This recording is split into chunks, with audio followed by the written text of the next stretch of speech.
Hi everybody, so we're back with Vicky again talking about bad habits this time. So how do we set off on the right foot with our new dog? So biggest thing if it's a puppy would be socialisation.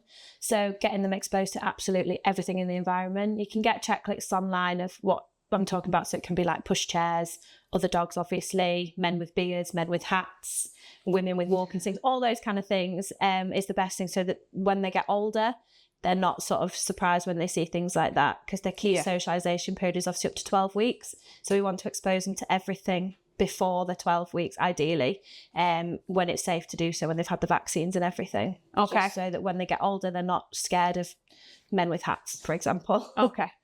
So that first period of their life is really important, that up to 12 weeks. Yeah. What is that the equivalent of in a human? What would they learn within that phase? Would it be like up to primary school? Yeah, probably around there, yeah. So it's a lot. They're learning, their brains are literally sponges, just taking everything in. Yeah. And that's where you can, on the other side, if they have a bad experience, that's where it can stick with them a little bit longer as well. Obviously, bad experiences can stick with them at any age, but if they're in that 12-week period and it happens, say, another dog pins them down or something, that can cause reactivity when they're a bit older, out of fear. So it's important to try and monitor and let them be exposed to other dogs, but make sure it's safe, and sort of monitoring body language and making sure that everybody's comfortable. There's no sort of any issues there, really. What kind of body language should somebody be looking out for if, for example, they're down the park with their new puppy and another dog approaches? What would you say that would make them happy to carry on with that experience or not happy with that experience? So we want them ideally, obviously, wagging the tail, and the other dog nice and comfortable, ears sort of nice. If they're rigid and sort of frozen, that's telling us they're not quite comfortable. Some older dogs can be a little bit reactive towards puppies, just because they're a little bit more bouncy, they're a little bit more in your face. So just be wary of that not all older dogs want a puppy in the face and jumping all over them and things. So just make sure that everybody's happy in that scenario. Like I say, we want them ideally wagging tails, having a little sniff, things like that. But if they become rigid, that's when we want to sort of, no, we'll go away. Obviously, any growling, anything like that, any snarling, showing teeth, we just move away. Okay. What about introducing them to children? So again, it's difficult with the younger children because they don't quite understand not to grab and things like that. If they're really young and they don't understand, obviously never leave them alone. Try not to sort of have baby sat right next to the dog. Even if you say you trust your dog, no one can trust a dog 100% around a baby or a newborn. So just be wary of that. As they get older and you can obviously communicate better with children, just make them aware that there's no grabbing.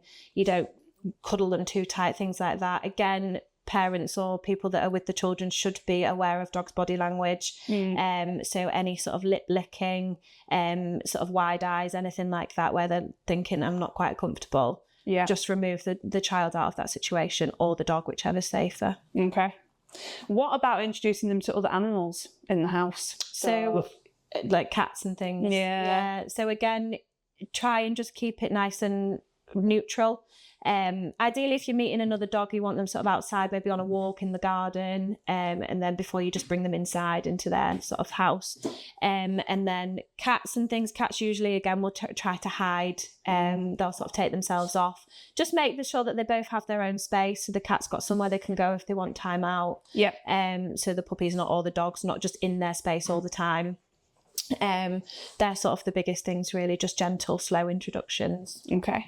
Would you recommend using Nutravet at this point? Definitely. So with Paddy, my blind dog, he loves all other dogs, but he can be scared when he's meeting new dogs for obvious reasons. So we got a puppy in December last year, so I popped him on Nutravet just to take the edge off, get him used to the puppy being in the house, and it helped massively. I mean, we were still very careful. Here he is having a play.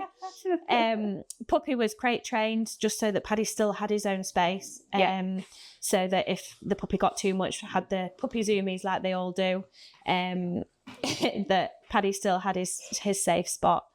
But he was on Nutravet for probably 3 months just to try and help him get used to it, and then we stopped it because he was pretty happy. Okay. And he's happy now. What would you say about training classes then? Is it a good idea for a puppy? Definitely. depending on where you go. So there are some puppy classes that are advertised that are just like a free-for-all, so where puppies just go in and they just run about and they play, and that's not so much a positive experience, because again, you can have a lot of puppies all at once and it can just be too much. Yeah. So you want to find a qualified trainer, so somebody that really knows and understands puppies and body language and things like that. But they are amazing to be in a training environment with other puppies around. They're learning to be sort of neutral around other puppies as well. It doesn't have to be, there's another dog over there, I need to go play. Yeah. So just do your research of where you go, definitely. Okay.